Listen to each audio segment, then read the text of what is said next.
Hi guys, I'm Nick Bester. I'm a 219 marathoner, a running coach, and welcome back to my channel.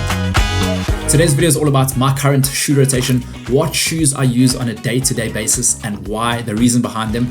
I'm not only going to chat through my shoe rotation, I'm going to sort of give advice on what I believe you should have in your current shoe rotation, as well as my thoughts on carbon fiber shoes. Obviously, carbon fiber have changed the nature of the game in the running world. To be honest, I probably wouldn't be sitting here as a sub 220 marathoner. Actually, not probably, definitely wouldn't be sitting here as a sub 220 marathoner if it wasn't for carbon fiber shoes. So it's almost a case of if you can't beat them, join them. But is it a good thing to run in them all the time? And I'll get to that shortly.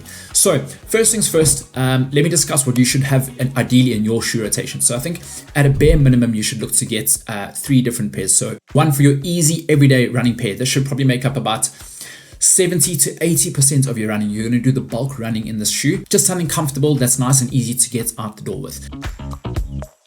Then onto your second shoe, this should be more of a session shoe. So when you're picking it up, when you're snapping out of that comfort zone, at least sort of twice a week, a shoe that'll offer you a little bit more speed in those sessions and help hit that higher end speed targets a little bit easier than an everyday run shoe would. And then finally, shoe number 3 should be your racing shoe. You know, when you put that shoe on, it's business time, your head's in the game. It's going to give you a little bit of a physical advantage as well. And you want to keep that shoe nice and fresh and keep that spring and pop in it for race day. If you are lucky enough to get a few more pairs, it's always good to alternate between pairs. So if you have a few easy run options or, you know, even the same pair, it's always good to not hammer the same pair of shoes every day in, day out. It can sort of like lose life quite quickly. It makes it a lot more durable and they can last a lot longer when you're rotating between shoes. Do you know what? If you're watching this and you've run in carbon shoes before and they work well for you, you'll know that it's actually quite hard to go back because they're giving you an advantage. You're sort of running faster relative to your effort. But at the same time, carbon shoes can be detrimental to you. So they definitely put a lot more load through your legs. They're a lot harder on your Achilles, your calf, your soleus, your tendons and stuff like that. So I'm sure physios out there are smiling that, you know, runners are running in carbon fiber shoes more often because that's tend to cause a lot more issues and physios are seeing a lot more people due to this. But pretty much when you're not using carbon shoes, your foot is using different muscles. So you don't want to get your feet solely reliable on carbon shoes. You want to get those sort of non-carbon shoes, utilize those different muscles. And if you get your body used to running in carbon shoes too much, then come sessions, come race day, you're not really getting that advantage, that extra little bit of advantage that you're going to get if you sort of transition from everyday easy running shoes without carbon into those solid fast pair of carbons. Okay, now I'm going to speak through my shoe rotation. So I must say I'm supported by Adidas, which I'm incredibly grateful for. So all my shoes are within the Adidas range. When I did transition into Adidas, I probably had to go half a size to a full size bigger. And remember, when it comes to sort of running and racing, your feet often swell up a little bit. So I always say if you're in between sizes, probably go half a size to a full size bigger. You never really regret going slightly bigger, but often you regret if it's a little bit too tight. You can walk away with blue tanners, sore feet, and honestly, life is just too short for that. Okay, a little bit of a disclaimer as well. I haven't cleaned any of my shoes. We keep things real on this channel. And if I cleaned my shoes all the time, I'd probably lose time to train, make videos, and so on and so forth. The first pair of shoes that I'm going to talk about is my easy everyday running pair. The shoe that I run the most in by far is the Adidas Boston 12. So I find it such a good all-purpose shoe. It's a harder shoe and it works really, really well for me. And it's one of those things where if it works well for you, then I probably wouldn't recommend you changing it. It's like an all-purpose shoe. So you can do everyday runs in it. You can do heels, tempo, long runs. Okay, then onto my next everyday running shoe. And this shoe is becoming extremely popular, is the PRO EVO SL. It's pretty much like the everyday run shoe version of the PRO EVO. It's a lot softer than the Boston 12. So if you're into more cushioning, if I'm going every day and a little bit shorter, this is my shoe of choice if I want to just protect the legs. But once again, if you want to do some strides and pick it up in the shoe, it is within the Adizero range, which is sort of the performance range. So really good for strides, really good for picking up. And then like I mentioned earlier, it's not always good to run in carbon fiber or even less aggressive carbon shoes. But this has got absolutely no carbon in it. It's the Supernova, so sort of my non-carbon everyday shoe of choice. And like I said, when you use these shoes, you can definitely feel a difference when running, but your foot's using different muscles and it's good to, you know, keep those muscles activating. Okay, then onto slightly more speedy stuff, slightly more performance running stuff. So this is the Pro 3.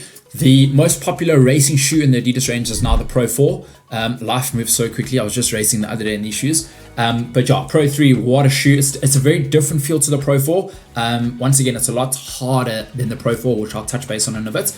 And what I tend to do is, this was my racing shoe of choice. And then once I've sort of retired a racing shoe and I've done quite a bit of mileage in it, then it starts becoming a session shoe. So I don't like my session shoes often being like fresh pairs, because that's more aggressive on the feet and the body. Whereas once you've worn it in for a little bit, it's less aggressive, but perfect for sessions. That's exactly what you want. You can recover a little bit quicker. So there's enough spring pop and life in the shoe to get good speed out of it. So if I'm doing like an interval session around a track on the road, even like a bigger, longer run with, bursts at marathon pace, bursts at half marathon pace, throwing in elements of quality, then this Pro 3 will be my answer for that. Okay, and then another solid performance shoe for me, if I'm doing shorter intervals, is the Takumi Sen. As you can see, it's probably not as stacked, or it's definitely not as stacked as some of the other shoes I've shown you.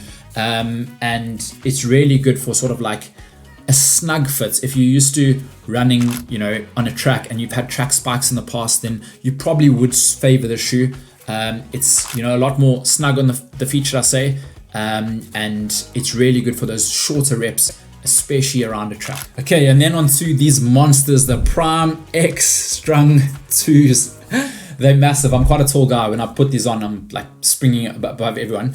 But what I find with the 50mm stack height, and if you've watched my videos before, I mention this quite often, is that I find recovery in the shoe incredible. There's no other shoe like the Prime X that helps me recover as much as I do when I wear this. So what I tend to do is I wear this for those hilly, undulating loops, especially if I'm giving it a little bit extra. One thing I would say is that obviously it's illegal for elites and sub-elites to race in the shoe. It's got a 50mm stack height, so the legal limit is 40mm. I've had a lot of questions from people saying, do I prefer the Strung 2s versus the original Prime X Strungs? Those were quite a lot lighter than this. And you know what, there's pros and cons to both. This is a lot more stable. When you have a shoe this high off the ground, you definitely want to be as stable as possible. But with that comes a little bit of extra weight. And as we know, weight does make a difference in a running shoe, especially over a longer distance. So what you sacrifice in weight, you gain in stability. And because it's, a really good training tool of mine, I would say it's probably more suited to me now. Then when I really snap out of my comfort zone for that one track race that I do every year, I've got the Avantis. I think that's what they're called. I'm not that clued up on track running shoes. They are absolutely beautiful. Unfortunately, I don't personally do them as much justice as I could. Maybe this summer will be different. Yeah, running in track spikes is a very, very different feel to running in road running shoes, especially if you're like me and you haven't really done much track running in the past. Okay, and now heading towards the racing shoes, okay? The shoes you put on where you think it's business time, let's go, I'm ready to rock and roll. And this is the Adidas Pro 4. So honestly, what a shoe. It's a lot softer than the predecessor, the Pro 3. Same pricing points, which is great. Thank you so much, Adidas, for that.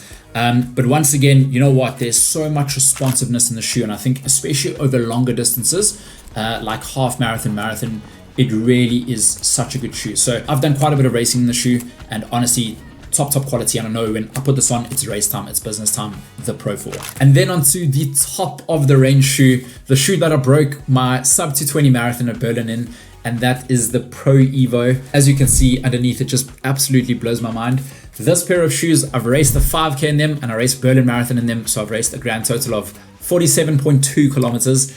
And apparently, people are saying you only really get one marathon out of them. I'm not so sure. It seems like there's a lot more life in the shoe. And I'm going to put that to the test. Remember, this shoe weighs 128 grams. And if you get a chance, I highly recommend just picking up a pair. It completely blew my mind. Part of the reason why I was able to break sub 220, I don't think there's too much difference between the Pro 4 and the Pro EVO, but it's almost like that mental boost, this is the sort of superior shoe in the running world. Like, it's on, you need to perform and just find an extra level. And so much to running well is just feeling good within yourself. So often I say, if you're in between, shoes for race day, go with whatever will make you feel best, because often that'll bring out the best possible performance for you.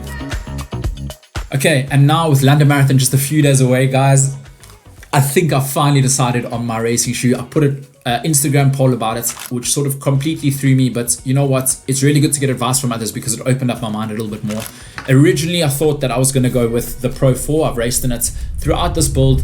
But 70% of people said I need to go with the Pro Evo. Like I said, when I finally cracked sub 220, it wasn't a pair of these, and I felt like it just helped me unlock a little bit of mental performance also on race day. I've trained super hard for London. I feel like I'm in the shape of my life, and the Pro Evo is probably half as light as the Pro 4. So even though this is super light, this is like super light, and it's going to be my racing shoe of choice. I'm going to get a fresh pair for race day. I know they work really well for me. And you know what? Life short. Let's live life. Let's go for it. Pro Evo, it's going to be, especially if that's going to give me an extra 0.1%. It's all about the marginal gains for me now. The only thing I would mention is that if you look underneath here, it's suited towards dry conditions. So if London's looking a little bit rainy or a little bit drizzly, then I might rethink that, and I probably will go with the Pro 4. But if it's forecast to be dry weather, then we put on the Pro Evos and we absolutely fly. Cool guys, I hope this video has been insightful. If you have any questions, pop them in the comments below. That's pretty much my whole shoe rotation summarized for you. And like I said, don't run in those carbons too often. Save that extra spring and pop for race day. The ideal mileage you should do in a carbon running shoe prior to your race day is probably about 20 to 100 kilometers. Remember, the more you use the shoe, the more it loses its spring pop in life. I've raced in these shoes a few times. I know they work really well for me, so I can race in them as soon as they come out the box. Just remember to put a little bit of Vaseline on your toenails, a little trick I learned earlier on that can save the toenails. But if you haven't raced in them regularly, I would say, do about, 20, like I said, 20 to 50, even 80 Ks or so. Put it to the side, do the rest of your training, and then when you put them on, there's a lot of spring pop in life in them, and it's go on race day. I would love to know what's in your shoe rotation. Please pop that in the comments below. Thanks for watching. Catch you for the next one. Boom shakalaka. Let's go.